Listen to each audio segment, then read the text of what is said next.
नमस्कार, मैं ओम प्रकाश शास्त्री। आज बात विभाग में हम लोग बिहार में चुनावी चाल की चर्चा करेंगे। बिहार में चुनावी चाल यानी एक बात बिल्कुल साफ हो गई है कि चुनाव बिहार में समय पर होगा। समय पर क्यों होगा? एक जो पेंच फंसा हुआ था, चुनाव आयोग ने पहले ही कहा था कि हम चुनाव समय पर कराने के लिए तैयार हैं, हमारी सारी व्यवस्था ठीक है। सिर्फ एक पेज फंसा हुआ था कि सुप्रीम कोर्ट में कुछ लोग गए थे इस आपत्ति के साथ कि यह वक्त अभी चुनाव कराने का नहीं है। लेकिन आज सुप्रीम कोर्ट ने भी चुनाव टालने की उस याचिका को खारिज कर दिया।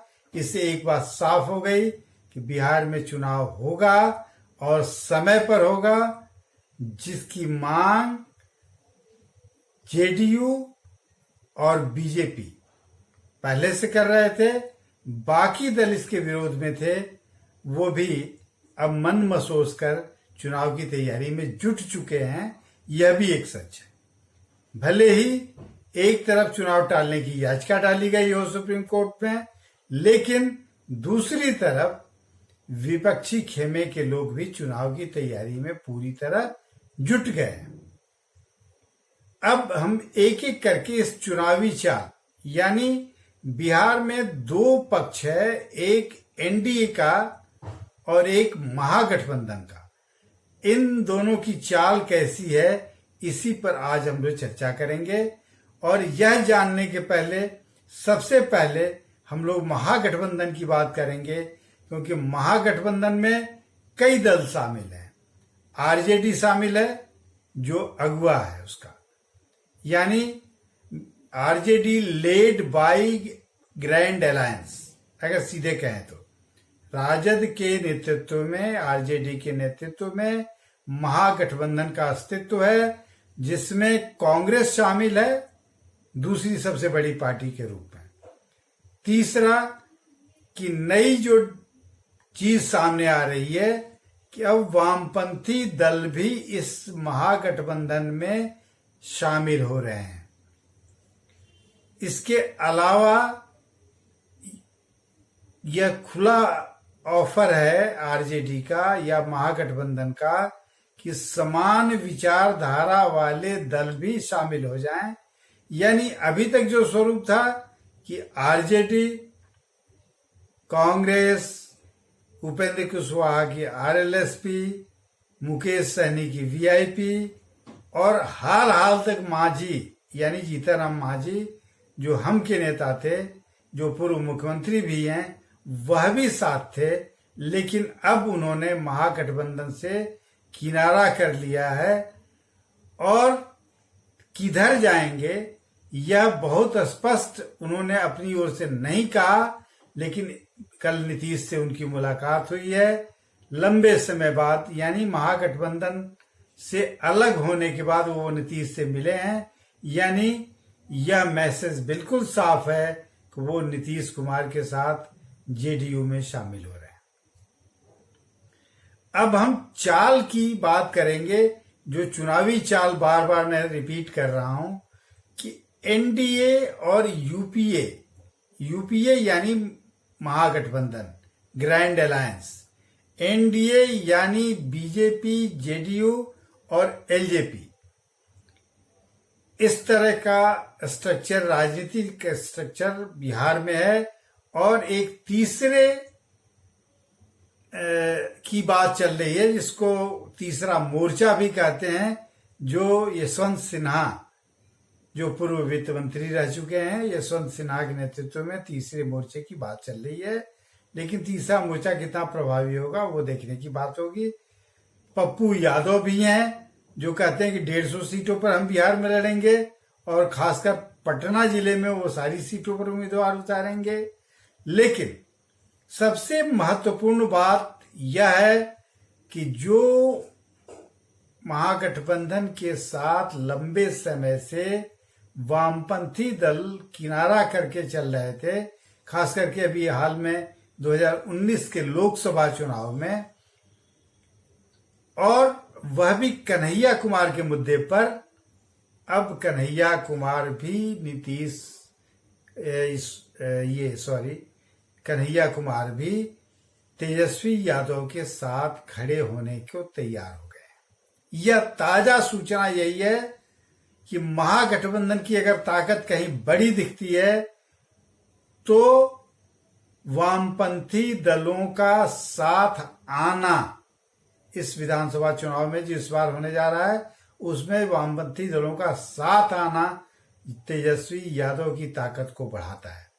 दूसरा, जो यह मनसा पाले हुए थे कि तेजस्वी यादव और कन्हैया कुमार जो जेएनयू के पूर्व छात्र संघ के अध्यक्ष रह चुके हैं और गिरिराज सिंह के खिलाफ बेगूसराय से उन्होंने चुनाव भी लड़ा था लेकिन हार गए थे।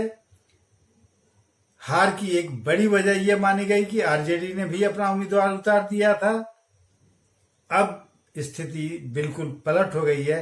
अब सूचनाएं जो मिल रही हैं कि कन्हैया कुमार भी तेजस्वी यादव के साथ यानी आरजेडी के साथ मंच साझा करने के लिए तैयार हो गए हैं। बुधवार और बृहस्पतिवार इन 2 दिनों में जो आरजेडी के साथ वामपंथी नेताओं की बात हुई है उसमें सीपीआई और सीपीआईएम के नेता वशिष्ठ नारायण सिंह से मिले जो आरजेडी के प्रदेश अध्यक्ष हैं, माफ कीजिएगा, जगदानंद सिंह के साथ मिले जो आरजेडी के प्रदेश अध्यक्ष हैं और उनके साथ मुलाकात के बाद जो भूमिका बनी उस भूमिका के तहत अब ये बात सामने आई है वामपंथी दल आरजेडी के साथ रहेंगे, महागठबंधन के साथ रहेंगे और तेजस्वी को सीएम का चेहरा मानने में उनको कोई एतराज नहीं है। वैसे भी बिहार में वामपंथी दलों की स्थिति बड़ी कमजोर है लेकिन कन्हैया कुमार के आने के बाद यह स्थिति और मजबूत हो गई है क्योंकि कन्हैया कुमार ने अब से कुछ ही माह पहले एक यात्रा निकाली थी पूरे बिहार में और जिस तरह उसमें जमावड़ा हो रहा था, जिस कदर की भीड़ हो रही थी, खास करके अल्पसंख्यक समुदाय के लोग उस भीड़ में शामिल हो रहे थे, उससे लगा कि कन्हैया कुमार का भी एक जनाधार है, भले ही वो तेजस्वी के मुकाबले कम है। अब सवाल उठता है कि अगर यूपीए की बात करें यानी महागठबंधन की बात करें तो महागठबंधन में एक सबसे बड़ा पेच है। कई बार आदमी अनुभवों से सीखता है। पिछले बार के अनुभव से आरजेडी ने एक बड़ा हासिल किया है। बड़ा हासिल आरजेडी का यह है कि बराबर सीटों पर नीतीश के साथ चुनाव लड़कर 2015 में आरजेडी ने देख लिया कि नीतीश अगर अलग हो गए तो वह सरकार बनाने की स्थिति में नहीं रह गई। यानी नीतीश कुमार ने बीजेपी, वो भी नहीं थे लेकिन बीजेपी के साथ मिलकर उन्होंने सरकार बनाई, लेकिन समान विचार नहीं होने के कारण आरजेडी की संख्या उनके विधायकों से कहीं ज्यादा थी, इसके बावजूद नहीं बना पाई।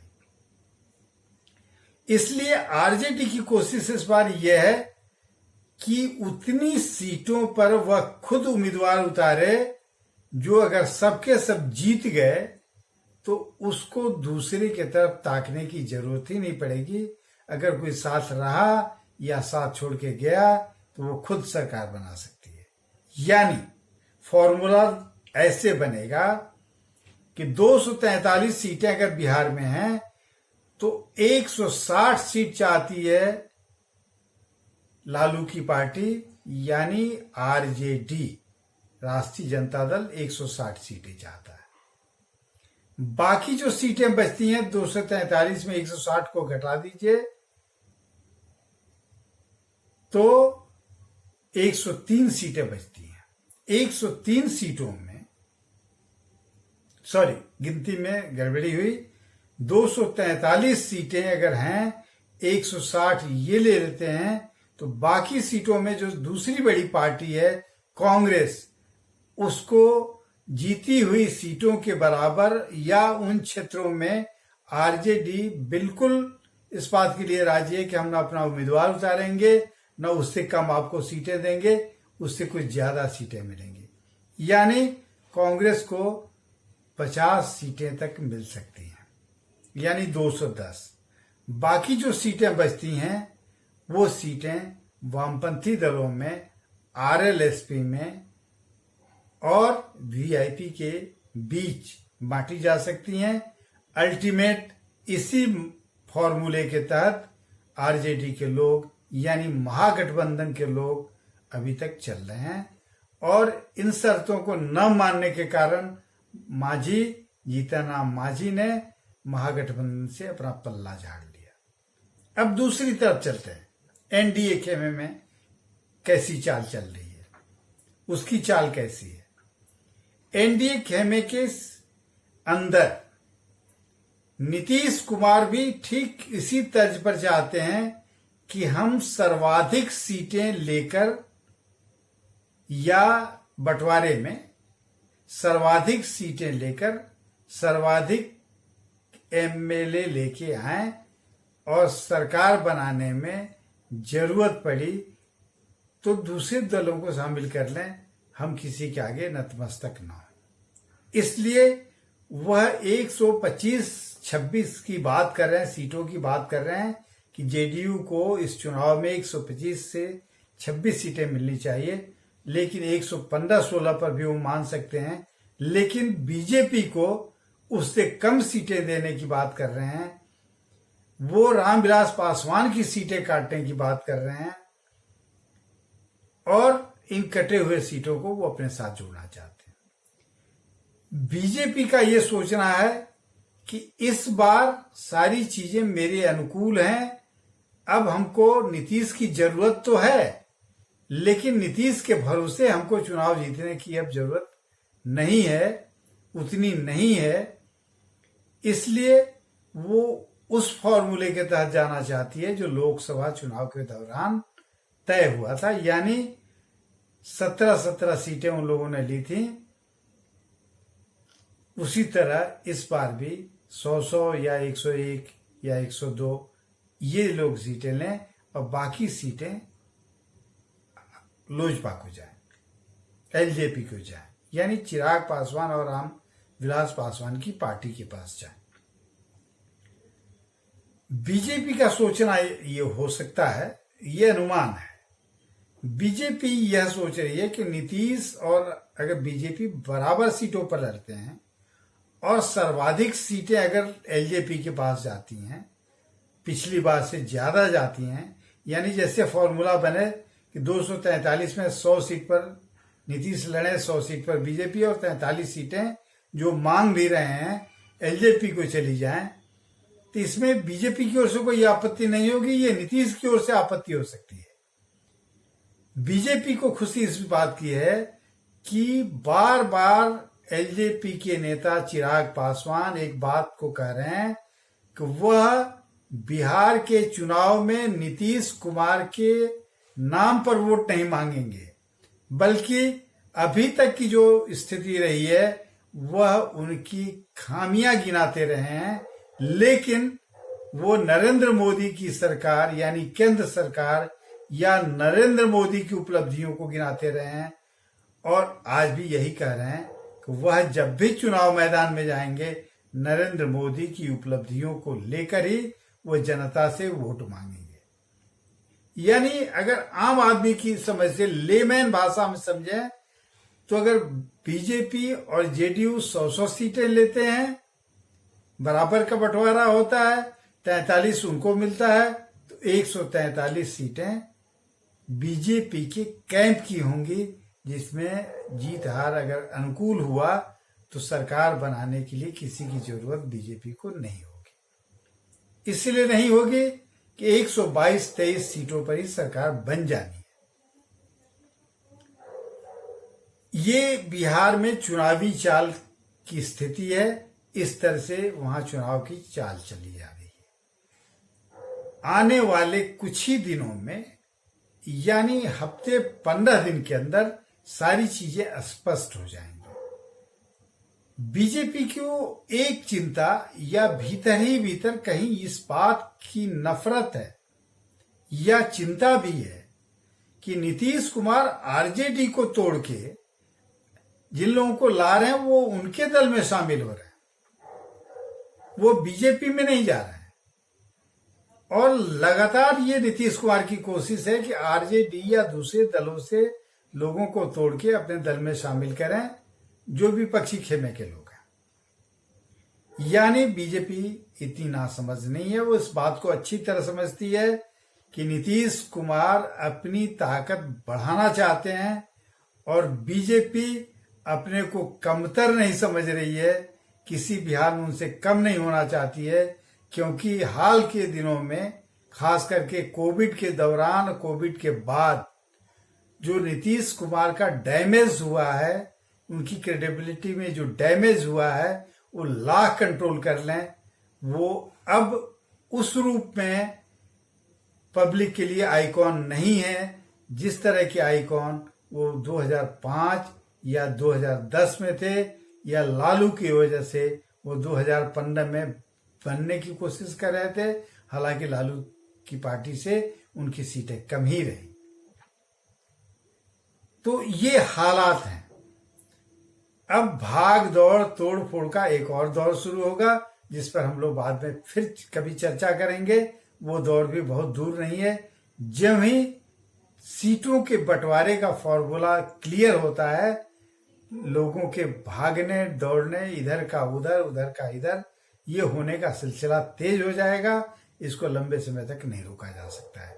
तो आज की बात बेबाक में बिहार की चुनावी चाल पर हम लोगों ने चर्चा की, और फिर हम लोग कल बात करेंगे या परसों बात करें, जब भी बात करेंगे बिहार में अब सीटों के बंटवारे और भागदौड़ पर हम लोगों की बातचीत होगी। आज की बातचीत में इतना ही। नमस्कार।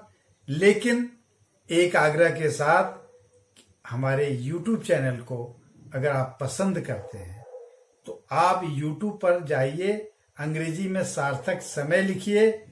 जब खोलेंगे या इसी कार्यक्रम को अगर आप देख रहे होंगे तो जो ही देखेंगे तो उसमें एक सब्सक्राइब रेड कलर में लिखा होगा, उसको आप दबा दें।